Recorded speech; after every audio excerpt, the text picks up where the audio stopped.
আপনারা অনেকে বলেন ভাই আপনার মতো একটা ফাউন্ডেশন দিতে চাই, আপনি তো কোটি কোটি টাকা পান, মানুষ দেয়, আমাদেরকে পাওয়াটা বুদ্ধি শিখিয়ে দেন। আমাকে অনেক যুবকরা বলে, আমি বলি শুনেন, চ্যারিটি কাজের জন্য টাকার প্রয়োজন হয় না, চ্যারিটি কাজের জন্য প্রয়োজন হয় মানসিকতা। আপনার যে কাজ টাকার উপর নির্ভরশীল না সেই কাজটা করেন আপনি। আপনি যখন আপনার সাধ্যের টুকু করবেন, আল্লাহ তাআলা আপনাকে বাকিটা ব্যবস্থা। আমরা আজকে এ পর্যায়ে এসেছি, অথচ 2006 বা 2007 সনে যখন সিডর হয়েছে সেই সময় আমি আমার মণিপুরের যখন মসজিদ এলাকার মুসল্লিদের থেকে পুরাতন কাপড় চোপড় নিয়ে আমরা সে এলাকায় চলে গিয়েছি। যখন কিছুই ছিল না তখন শারীরিকভাবে নেমে পড়েছে, যদ্দূর পারছি করেছি। আপনাদেরকে আমি বলতে চাই, যুবক ভাইদেরকে, এলাকাতে মসজিদে আপনারা পরিচ্ছন্নতা অভিযান এলাকাতে চালান, কোরবানিকে কেন্দ্র করে পরিচ্ছন্নতা অভিযান চালান, বিভিন্ন রকমের উদ্যোগ নেন যাতে কোনো মানুষ কোনো মানুষের কষ্ট দিতে না পারে। এই যে বিশেষ করে চাঁদাবাজির যে করাল গ্রাসে গোটা দেশ আমাদের সবাই বন্দী হয়ে আছে, এখন সময় হয়েছে সবাইকে ঐক্যবদ্ধ হয়ে এই সমস্ত দুর্নীতিবাজদের বিরুদ্ধে রুখে দাঁড়ানোর। আমরা আর ত্রাণ তৎপরতা বাড়ানো লাগুক সেটা আমরা চাই না। আমরা চাই বাংলাদেশে বন্যার জন্য কোনো ত্রাণ দেওয়ার প্রয়োজন না হোক। প্রতি বছর আমরা এভাবে হিউজ পরিমাণে অনেক বড় স্কেলে ত্রাণ তৎপরতা চালাতে চাই না। আমরা চাই না এটা প্রয়োজন হোক। আমরা চাই বন্যা যেন, এই বন্যার প্রকোপ, এই পরিস্থিতি যেন কমে আসে। এটার জন্য আমাদের অনেক কাজ করতে হবে।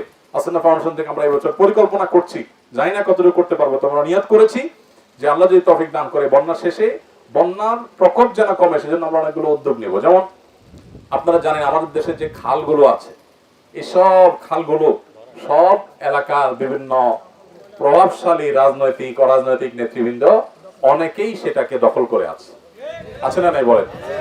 এই যে এলাকাতে এখন ত্রাণ তৎপরতা আমরা চালাচ্ছি, ফেনীতে, নোয়াখালীতে, এখানে খাল আছে, চৌমুহানিতে বিশাল বড় খাল, একেবারে লক্ষ্মীপুর পর্যন্ত রাস্তার ধার দিয়ে বিশাল বড় খাল গেছে। এই খাল একটা খালও এগুলোর নাব্যতা নাই, এগুলোর আপনার ড্রেজিং করা হয় না, এগুলো পরিচ্ছন্নতা করা হয় না, এগুলো অলমোস্ট ভরাট হয়ে গেছে।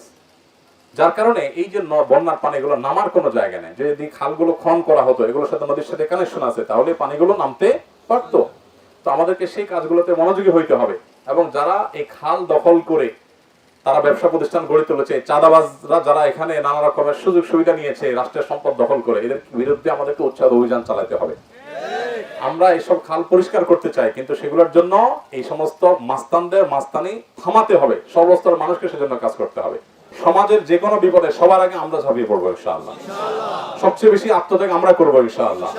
আপনার মসজিদ এলাকাতে আপনারা যুবকরা 5 জন 10 জন মিলে কয়েকটা সারের বস্তা নিয়ে সপ্তাহে 2 দিন করে পরিচ্ছন্নতা অভিযান চালাবেন। রাস্তাঘাটে মসজিদের আশেপাশে যা আছে সব পরিষ্কার করবেন। কোনো টাকা পয়সা লাগবে? আমরা যারা নিজেদেরকে মুসলমান দাবি করছি, আমরা যারা ইসলাম প্র্যাকটিস করার চেষ্টা করছি, আমাদের আচার আচরণটা ইটসেলফ একটা দাওয়া। আমরা যখন সুশৃঙ্খল থাকবো, সুন্দর থাকবো, কথা মেনে চলবো, কোনো ক্ষেত্রে নিয়মের ব্যত্যয় করবো না, তখন এটা দেখে অন্যরা শিখবে যে মানুষ যখন দিনদার হয় তখন তার দ্বারা দেশ দশ সবাই উপকৃত হয়। আর যখন মানুষ বদ্দিন হয় তাকে মানুষ এলোমেলো করে। আমাদের অনেক সুনাম আছে দিনদারদের, এর ভিতরে একটা সুনাম হলো আলহামদুলিল্লাহ মানুষ জানে বেশিরভাগ দিনদার মানুষ 2 নম্বরই করে না।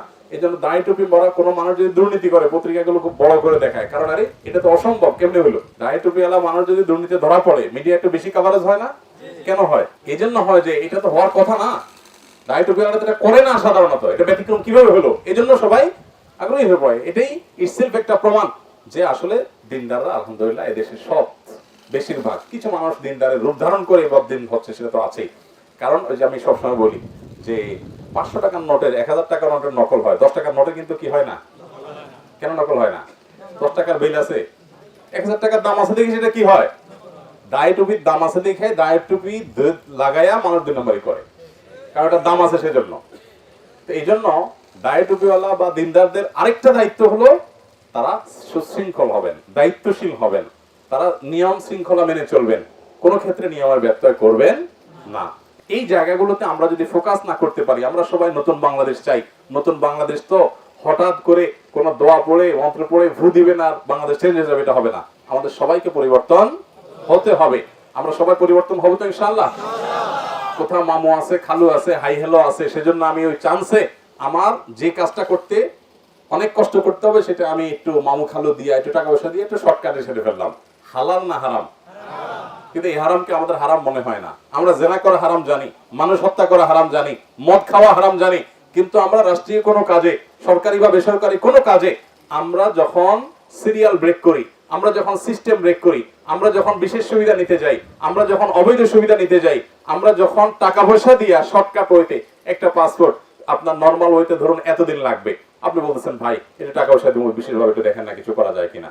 আপনার হয়তো সিরিয়াল ধরে জমা দিতে হবে, আপনি বলছেন ভাই সিরিয়াল ধরাটা তো ঝামেলা, 500-1000 দিলাম, আমার সিরিয়াল ছাড়া করে দেন।